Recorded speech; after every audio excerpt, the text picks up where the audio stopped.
What is a hero? A mythological figure, often of divine descent, endowed with great strength or ability? An illustrious warrior? No. It's a person admired for achievements and noble qualities, one who shows great courage. Welcome to the What's a Hero podcast, where we dive deep into what a hero is and what makes them that hero. I'm your host, Ken Frownfelter, and I'm going to be introducing you to some of the world's most likely and unlikely heroes. You may have never heard of them before, and they most likely have never met you. But they all have one thing in common. They are ready to do whatever it takes to help make you better, even if it means sacrificing everything for you. Let's get into it.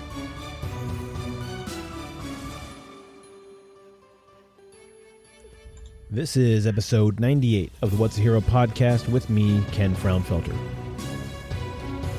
You can tell a lot about a person by the way he or she handles a rainy day, the elderly, lost luggage, and tangled Christmas tree lights. One assurance we all have is that life comes with bumps. It requires alterations, compromises, strength, forgiveness, hopefulness, trust, love, and patience.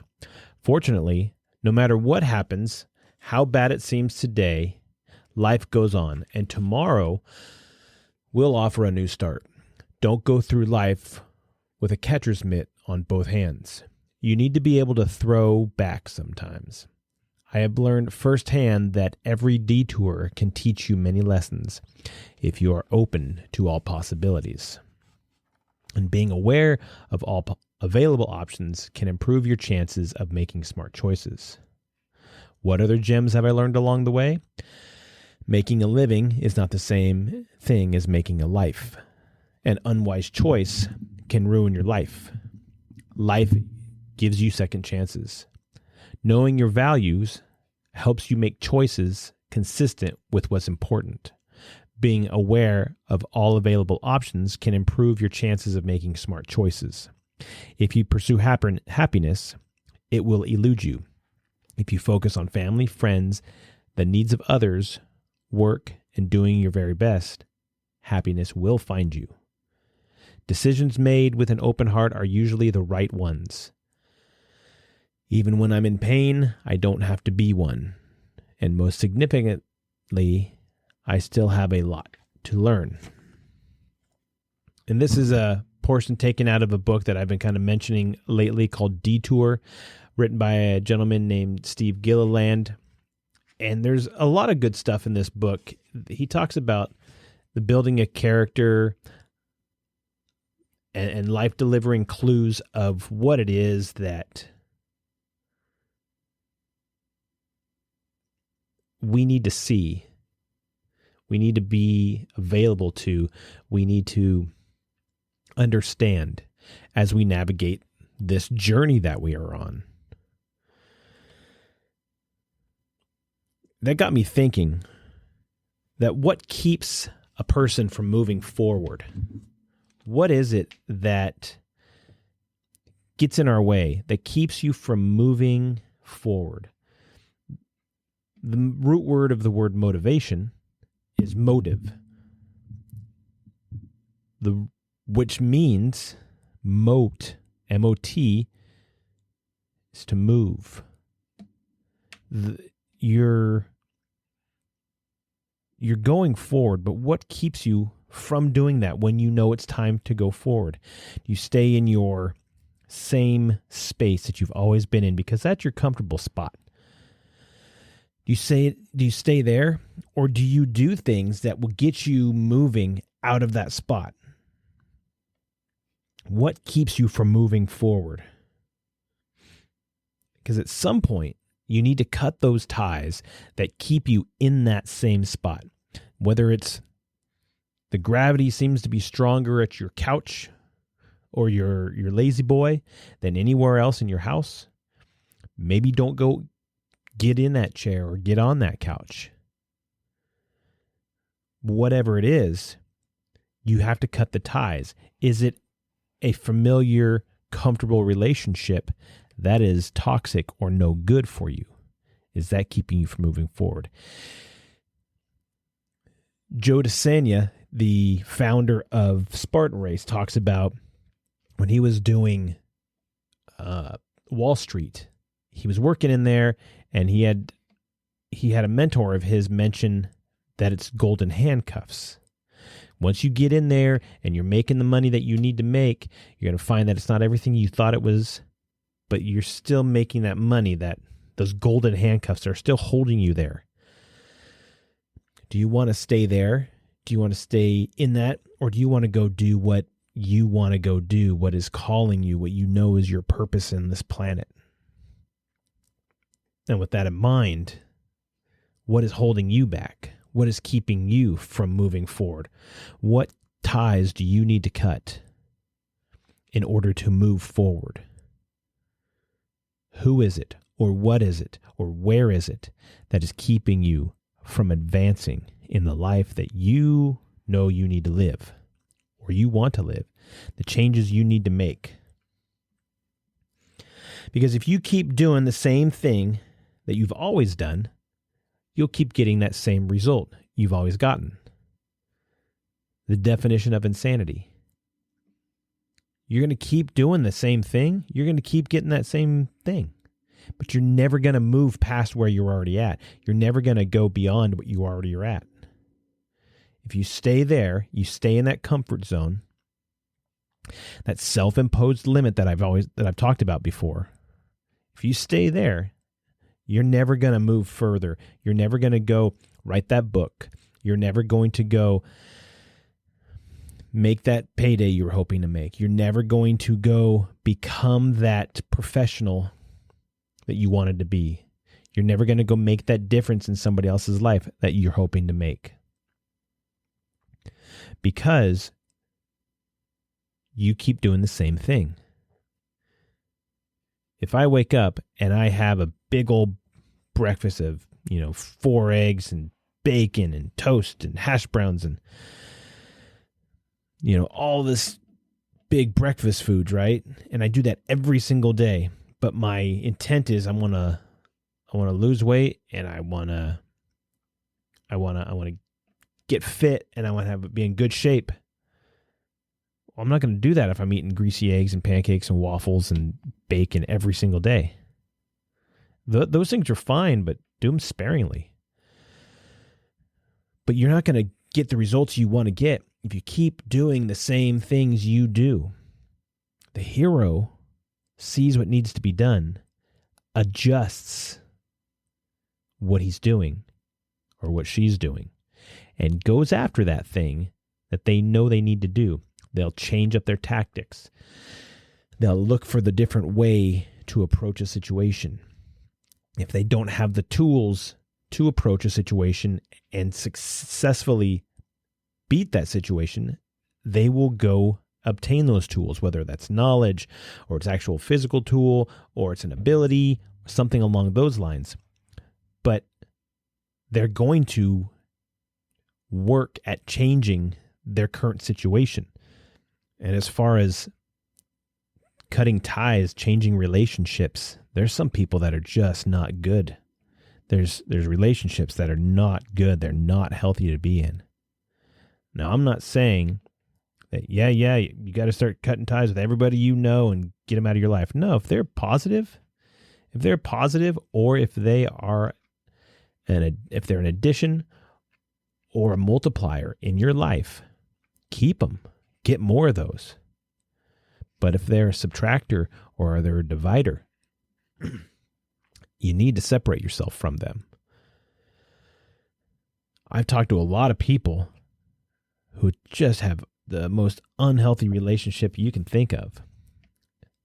And you bring it up to them. This isn't a healthy relationship that you're in. Whether it's their romantic partner, whether it's their friends, whether it's business partners, whatever the case may be. If it's not healthy, it's not going to grow. You're never going to see plants and vegetables and fruit and solid food growing in a wasteland. It's not healthy there. There's no nutrients. It has to grow in fertile land. It has to go to a place where those plants and those animals are going to get nutrients. It's the same thing with your life. And in doing that, You get to learn from your mistakes. Don't keep making the same ones. That's foolish. But change and learn from your mistakes. You're going to make them. We're all going to make them, and that's fine. I've made a million of them, if not more. But learn from them. Learn from them and say, okay, I'm not going to do that again. I don't like how that result was. I'm not going to do that again. And so you can move on from that position. But you're going to make them. That's fine. Learn from them. Don't make those again and move on from them. Don't keep making the same ones. However, once you do that and you grow from it and you learn from it, you may very well make new ones. Make new mistakes. It's just like if you have those friends that are not good and you cut ties with them and you need to start building up your inner circle with new people, you start looking for good, solid people and you think, hey, this is some good people. And then you learn some new things about them and realize, okay, these are not good people. I don't want them in my inner circle. I don't want them in my, as far as an influence on me. And so then you move on from them. You might be with them for a little while, business partner or something along those lines, and realize, not good, I'm moving on. And you move on from there. But you made another mistake. That's okay. You'll make new ones. Learn from that one too. Move on. Go get the new ones. Go make new mistakes. And maybe those mistakes won't be mistakes. Maybe those will be actions that will actually bear fruit. And you can tell what is beneficial. You can tell what is good. And you can tell what is healthy by the fruit that it bears. If a relationship is solid, it'll bear fruit that is good. And this is all metaphorical, obviously, but you have to be willing to go out there and get out of your comfort zone, as we've spoken about before, and go make those mistakes and go make changes for who you are, because you have to learn from them and you have to become better because of it. But if you don't take those chances, you may not make the mistakes. If you don't make the mistakes, you're not going to have anything to learn from. If you don't have anything to learn from, you're never going to get better. So go out there, make those mistakes. You learn from it. You build on that and you go make new ones, and then you build on that. And once again, you're making steps, step by step by step. Go out and make those changes in your life that you need to make so you can be a better you and a better you for other people. So with that, I just want to encourage you to step out of your comfort zone, be willing to make some mistakes, be willing to cut some ties, be willing to just advance yourself. I've heard people say 1 degree every day, 1% every day, just a little bit incremental steps. You eat an elephant one bite at a time. However you want to say it, you have to make a step out of that comfort zone, out of your self-imposed limits. Be willing to make mistakes and go out there and cut those ties. Don't keep making the same mistakes, but learn from them and become better. So with that, if you want to learn more about the What's a Hero podcast, we are on all the social medias. We're on Facebook and we're on Twitter and we're on Instagram. You can find us at the What's a Hero podcast.buzzsprout.com, where we have all of our prior episodes, plus links to all your favorite podcast platforms where you can go in there and pick out the podcast you want. You can subscribe to ours if you haven't already. Come on, what are you doing if you haven't already done that? But subscribe to it, download our episodes, have them with you, take them with you while you're working out, while you're on an airplane, while you're going on a drive, whatever the case is, while you're outside working, chopping wood or mowing the lawn or whatever you're doing. Take it with you, have it with you, and then you'll be able to share it with others. And it helps us, helps the algorithm. Leave a review while you're there. Like I said, it helps the algorithm. It tells other people, hey, when somebody's looking for a podcast, this will pop up and say, hey, a lot of people are looking at this one and downloading the episodes. You might be interested in it as well. And those people will very well start picking that up. So it's cool. that if you do that, I would appreciate it. You guys have been fantastic in downloading and being the best listeners I can think of ever having. So keep up the great work. And with that, you can also check out Oversight Performance with my good buddy, Chris Franklin. He will help you out and get you some good online workout programs, help you with your diet and your macros and all of that stuff. He will take care of you, right? The same thing goes for a dose of ethos. My buddy Jarrett Morris, he will also work toward getting you a good workout program. Dose of ethos works towards more of the first responder world and the realm that way. Oversight Performance works towards military. And you think, well, what's the difference? Both those guys know those professions inside and out. They know what needs to be done. So if you're prepping to either go to the boot camp or into the academy, or if you have been in for a while and you need to be back in shape to be able to do your PT test, or just to be in shape for your job. Because let's admit it, you're a professional athlete when you're doing those jobs. You're in the military or you are in law enforcement or first responder. You're an athlete. You need to be an athlete. You need to be in good shape to be able to fight if you need to, protect your partner if you need to, get home safe to your family. You need to be in shape for that. So check out those guys, Oversight Performance, Dose of Ethos. With a Dose of Ethos, every order you do, if you enter the code, What's a Hero, you'll get 10% off. So it's pretty cool. Good for them, good for you to be able to get that and get yourself in shape, man. Take care of yourself. So it's awesome that way. So with that, I'm going to leave you guys with this. Next time you see water streaming over rocks, notice how clean and clear it appears. Because it's constantly stirring, the water contains a lot of dissolved oxygen and thus becomes aerated. Next, take a peek at a stationary puddle that's been trapped within rocks and logs. Most likely, it'll be brownish and infused with algae and debris. Bacteria consumes the dissolved oxygen from underneath.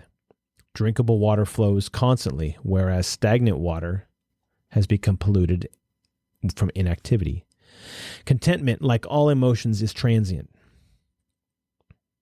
Oddly enough, we often think or hear that contentment is an admirable goal.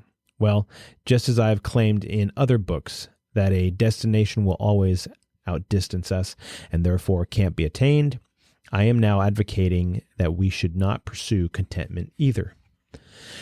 Contentment, when defined as this is a good thing and this is as good as it's going to get, so I'd better stick to the same thing, is like the puddle of stagnant water.